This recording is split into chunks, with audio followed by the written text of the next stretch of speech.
This is a lesson on moods of Latin. If you don't like the word mood, you can think of it as mode. There are three moods or mode which are commonly used, accounted for, and seen in classical Latin. And those moods are the imperative mood, the indicative mood, and the subjunctive mood. We'll begin with the imperative mood. That's not typically the first mood that we teach you, but it is the easiest. An imperative, you can tell by the root of the word imperative, impero, imperare, imperavi, imperatus, or imperator, a commander. This is a command. An imperative is a command, an order, like the English go. Typically indicated in speech with an exclamation point, but it does not have to do so. Go. Typically, the imperative in English, the difference between the singular go, speaking to one person, and the plural go, we typically use the same word. However, in the past, we have added the vocative ye for plural, thou for singular. Go, thou. Go, comma, thou. It means you singular, thee, get thee gone. Ye, plural of thou. Go, ye. You probably maybe have seen in cartoons or something. Hear ye, by proclamation. The crier, the announcer, say, hear ye, y'all, ye, hear, listen up. It's an imperative, a command. The go in Latin is just e. Plural would be te, add the te. Ite versus singular e. The indicative mood indicates fact, indicates reality. We use words that helping verbs such as can, will, and shall with our verbs.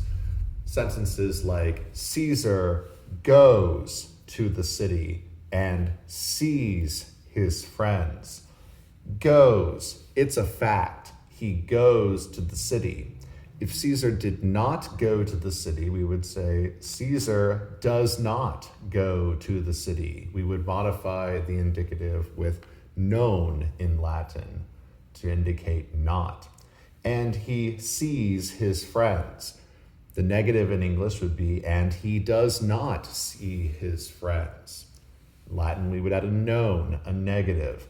So indicative indicates fact or non-fact. Caesar goes to the city and sees his friends. Caesar ad urbem it, et amicos videt. It, the indicative of eo ire, and videt, the indicative of video, videre, vidi, visus. This is the most common mood in Latin, the indicative, and the first one that you are typically taught. The subjunctive mood, at its root, indicates wish, wishes, or potential, potentiality, what could happen, what would happen, or should happen. Let's go ahead and get this out of the way. The indicative can will be shown by the subjunctive could. Will is parallel to the subjunctive would, and shall is parallel to the subjunctive should. So if you can, will, or shall, and don't, someone may say to you, coulda, woulda, shoulda. You didn't do the thing that you said you can, will, or shall do. Coulda, woulda, shoulda. Subjunctive. It's up in the air. The subjunctive is not fact. It what may happen, what might happen. And this is your quick and dirty rule with the subjunctive. If you find a verb in the subjunctive in Latin, like eat or videat, You can solve your problem translating 85% of the time by putting the helping verb may or might in front of the verb. So if the indicative eat goes, the subjunctive eat may go. He may go. He might go. Same thing with videat. The indicative videt, he sees. Videat, he may see. He might see. And hopefully when you hear the English, the difference between he sees and he may see, you can tell that he sees sounds like fact, that he's doing the thing, as in he may see sounds like it's up in the air. He may not be seeing, actually. We don't know. It's hypothetical. It's the unreal. That's the subjunctive. Caesar may go to the city, so he may see his friends. These actions, they're not set in stone. They're not indicative. They're not fact. They're not even non-fact. We just don't know. We don't have the information. Caesar ad urbem eat ut amicos videat, for the ellipses standing in for ad urbem and amicos. Now, where does the subjunctive come from? What does it mean? Sub, under, jungo, jungere, junxi, junctus, meaning to join, to like a conjunction, to conjoin, to underjoin. The subjunctive's job is basically to show dependent clauses in Latin. Now, you might be thinking, we've seen plenty of dependent clauses in Latin. For instance, relative clauses. That's a subordinate clause, a dependent clause. It's dependent upon a main clause and a main verb. We've seen those kinds of things in Latin that don't take the subjunctive, that take the indicative. Why does the subjunctive exist? What's special about the subjunctive? Well, the subjunctive originally indicated potentiality, wishes, what may or may not happen, what might or might not happen. There are two kinds of subjunctives, independent or dependent. Originally, there were only independent subjunctives. That is, the subjunctive is the main verb in the sentence, like Caesar ad urbem eat. Caesar may go to the city. In this, Caesar may go to the city so he may see his friends. The main clause, the main part of the sentence is Caesar may go to the city. He might, potential, he has the ability, the potential to do so, but it's up in the air. It's not the indicative. Now, right here, so he may see his friends, hopefully you can see that this is a clause, so he may see his friends, that is dependent, subordinate, subjunctive, meaning that its ordo, its order, its rank is sub, under or lower the other clause. This clause, so he may see his friends, it's a purpose clause showing purpose. It is subordinate, it is under-ranked, it is dependent upon the main clause, Caesar may go to the city. If we take out the main clause, Caesar may go to the city, and just leave the dependent clause, it cannot stand on its own. It's not independent, it's dependent. It relies upon the main clause.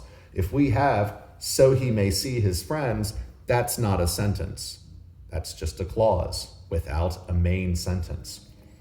If we take the clause, the dependent clause, out, Caesar may go to the city, we could put a period right there and be done with it.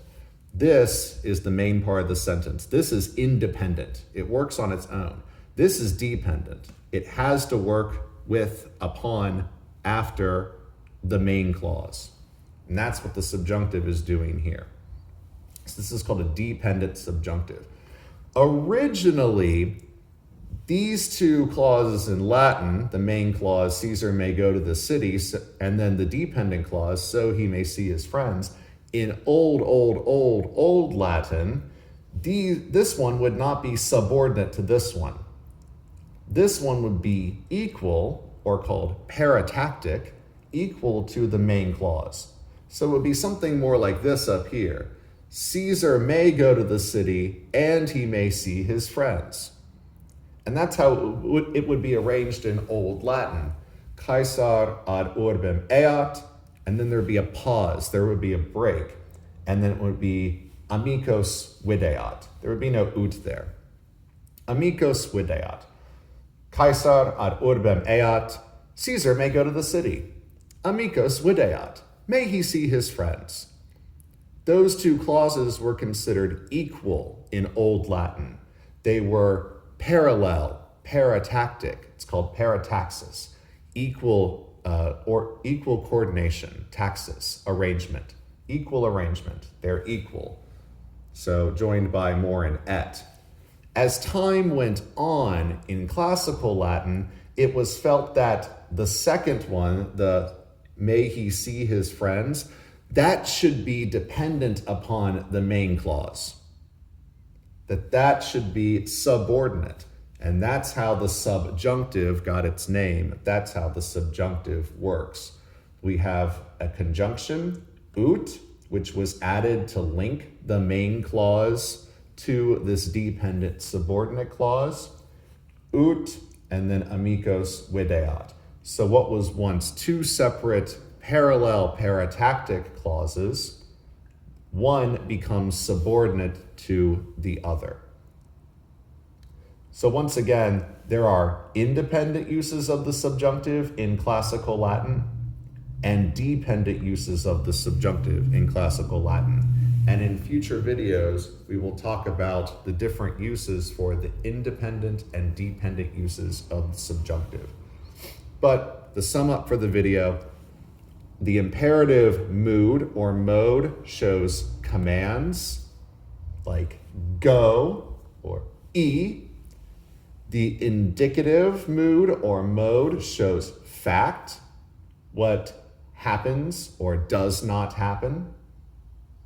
And the subjunctive mood or mode shows wish, potential, the unreal, the hypothetical, not what can, will, or shall happen, like the indicative, but what could, would, or should happen.